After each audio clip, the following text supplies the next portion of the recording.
You might think lizardmen are just made-up monsters from movies. Cold-blooded killers with scales all over their bodies and blood-red eyes, hiding deep in the wetlands waiting for prey. But in a small town down in South Carolina, some people claim they've actually seen a creature just like that. It stood nearly 2 meters tall, covered in scales, with eerie red eyes that glowed in the dark. And the most shocking part is, it wasn't some alien from another planet. Locals say it crawled right out of the Skape swamp. Everything began on a summer night in 1988.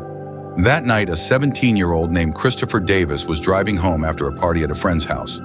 When he passed a swampy stretch of road, the trees on both sides were so thick that barely any moonlight could get through. The air was humid and filled with the muddy, swampy smell that kept hitting Davis in the face. So he stepped on the gas, hoping to get through the area as fast as possible. But then, out of nowhere, a heavy thump hit the right side of his car. A sharp screech followed, the sound of rubber grinding against pavement. Instinctively, Davis slammed the brakes, gripping the steering wheel until the car slowly rolled to a stop on the side of the road. Annoyed, he looked out the window toward the right tire. The tire was completely flat, and bits of gravel were stuck around the wheel rim. Just his luck. The closest gas station was still 5 miles away, and there wasn't a single house or light anywhere around. Only swamps and low shrubs stretching into the darkness. Davis took a deep breath, opened the door, and stepped out of the car. A cold, wet night breeze hit his face, making him shiver. Reluctantly, he walked to the back of the car, opened the trunk, and took out the spare tire and jack. He crouched down to change the tire, but then he heard something behind him, coming from the swamp. The sound was faint, like dry grass breaking, or something moving slowly through muddy water. Davis raised his head and took a quick look. All he could see was the dark water reflecting tiny specks of light and tall reeds swaying in the wind. He figured it was just the breeze, so he didn't pay much attention and went back to tightening the lug nuts. But then the sound came again, closer this time, like it was right inside the reeds behind him. Davis stopped what he was doing. He stood up slowly and scanned the edge of the swamp. And in that moment, his breath caught in his throat. There was a shadow standing in the reeds, much taller than any person. The shape wasn't human. Its body was thick and muscular. Its shoulders were unnaturally wide, and its head looked too small for its body. Even in the dim starlight, Davis could see 2 glowing, dark red eyes staring straight at him. His heart clenched as if something had grabbed it. Instinctively, he stepped back, his heel kicking the car jack behind him. It made a sharp metallic clang in the silent night. Suddenly, the shadow moved. It stepped out of the reeds in one swift motion and lunged straight at Davis. In that moment, his mind went completely blank. There was only one thought left. Run. He scrambled toward the driver's seat, practically throwing himself at the car door. The moment his fingers touched the handle, he heard heavy footsteps pounding the ground behind him. He yanked the door open, dove into the driver's seat, and slammed his foot on the gas before the door was even closed. At that point, fixing the flat tire didn't matter anymore. All Davis wanted was to get away. As the engine roared and the headlights lit up the road, he finally saw what had been chasing him. It was a creature covered in green scales, shaped like an enormous lizard, but standing upright like a human. It looked well over 2 meters tall, with glowing red eyes and 3 sharp claws on each hand. The car took off, kicking dust into the air behind him. Davis gripped the steering wheel so tightly his knuckles turned white. He didn't dare look back. His eyes stayed locked on the dark road ahead. Just when he thought he had escaped the lizard-like creature, a thunderous bang exploded from the roof. Something heavy had landed on top of the car. The next second, there were loud thumps and deep scratching sounds, pounding through the metal roof and shaking the entire vehicle. Davis's eardrums rang painfully from the noise. He glanced at the rearview mirror, and his blood ran cold. The creature wasn't left behind at all. It had jumped onto the car and was now hammering wildly on the roof. Davis floored the gas pedal. The speedometer needle kept climbing. Wind rushed in through the car door he hadn't fully closed, bringing with it the creature's thick, fishy stench. He had no idea how long he drove like that. Minutes? Miles? But finally, lights appeared ahead. the main road leading back into town. The moment the car shot onto the main highway, the pounding on the roof suddenly stopped. Davis risked a glance in the rearview mirror. At the edge of the country road, he saw a tall green figure standing still, those dark red eyes glowing in the distance. Then slowly, it turned around and disappeared back toward the swamp. Davis didn't stop. He didn't even slow down. He kept driving until he reached his house on the edge of town. When he pulled into his driveway, he could barely stand. His legs were still shaking as he stepped out of the car. Forcing himself to look over the damage, he saw the roof was dented in several places. Around the dents was a sticky, slimy layer of green residue, still wet and giving off a rotting, swamp-like smell. The edges of the roof were covered in deep scratch marks, long and thin, like they had been carved by knives. Davis stood there staring at the scars on the metal, and that cold feeling crept up his spine again. Terrified, he rushed inside the house, locked the door, slid down against it, and sat there on the floor. He didn't sleep at all that night. It wasn't until the sun finally came up that he picked up the phone and called the police. After receiving the report, 2 police cars pulled into Davis's yard almost immediately. 2 officers began inspecting the vehicle that had been attacked the night before, snapping photos and collecting evidence.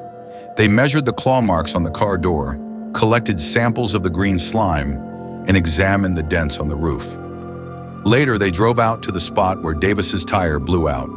There, right along the muddy edge of the swamp, they found several strange footprints. The prints were large, but there were no toes, only 3 sharp indentations, exactly matching the claw marks on the car. At the police station, Davis sat in a chair, his hands trembling slightly as he recalled what happened. He described everything from beginning to end: the creature's appearance, the way it ran, and the sound of it pounding on the roof. The officers didn't interrupt him. They only wrote down notes now and then, while carefully watching his expression. Davis's eyes were filled with fear, and every detail he gave came with genuine emotion. The officers couldn't see any sign that he was lying, but what confused the police the most were the marks on the car. After inspection, it was confirmed that the damage came from an external force, and those claw marks didn't match any known animal. Local bears didn't have claws that sharp, and an alligator's tracks looked nothing like this. What was even stranger was the green slime. The police sent the sample to a lab, but when the results came back, everyone was stunned. The chemical composition of the slime was so unusual that it couldn't be identified as anything known. It wasn't plant fluid, and it wasn't any kind of animal secretion. The officers stared at the lab report, completely puzzled. They had dealt with plenty of pranks and false alarms before. But this time, there was no reasonable explanation. And soon the story reached a local newspaper called the State News. Reporters first went to Davis's home, but he was still terrified and refused to talk about what happened. The reporters then went to the police station, but officers didn't want to discuss a case with no solid evidence to back it up. Even though the reporters couldn't get any official confirmation, they could smell a big story. That afternoon, the newspaper ran the headline in bold: "Non-human creature appears in Skape or swamp. Teen attacked inside his car." Once the paper hit the streets, the news spread like wildfire. Within just a few days, it became a sensation, almost like a small-scale local crisis. The rumors grew so intense that state police were forced to step in. They conducted multiple searches, but found nothing at all. That only gave rise to more speculation. Some people claim that parts of the southern wetlands had been used for secret military research during World War II, possibly involving unknown biological experiments. The Lizardman, they said, might be a genetically engineered mutation that escaped into the swamp and survived to this day. Others argued that Davis was simply drunk after the party, saw an alligator, and mistook it for a lizard man. One of the people who saw the news was a geologist named Joseph Pardee. After reading about the lizard man, he went to Skape or swamp to investigate in person. Based on the geological structure, Pardee discovered that beneath the swamp lies a complex underground water system.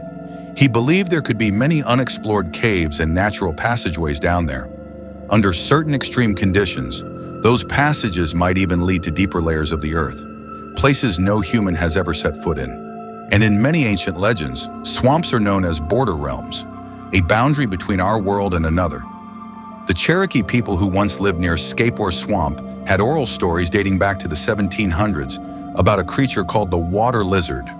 They even wrote it into their tribal migration history. According to the stories, when the ancestors of the Cherokee first arrived in South Carolina, they struck a pact with a half-water, half-land guardian. Humans were not to enter the deep black water pools of the swamp, and in return, those creatures would not interfere with human life.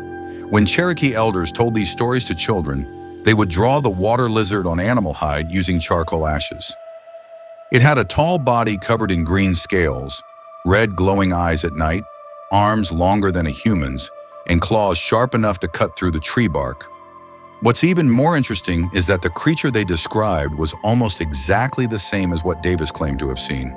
However, before the 20th century, these legends were only part of Cherokee culture and rarely known to outsiders. Back then, the towns around the swamp had very small populations, and people followed an unspoken rule: don't provoke the depths of the swamp. Occasionally, someone said they saw a green shadow at dusk, but it was usually dismissed as a trick of the eyes. To this day, no one knows if the Cherokee stories are true, since there are no written records, only old men telling them around winter fires. After 1988, in order to calm public tension, the town deliberately suppressed related reports, and the Lizardman stories slowly faded away. But in 2001, the Lizardman stirred up attention again. A documentary director named Marsh came to Skape or Swamp with his film crew to shoot a documentary about the creature. They flew a drone over the swamp for aerial footage. But when the drone reached the deeper part of the swamp, it suddenly lost control and plunged straight into the water, never to be recovered. Later, Mark said in an interview that the aerial footage from that area looked strange. The ground below appeared to ripple. Not like water ripples, but like something huge was moving underneath.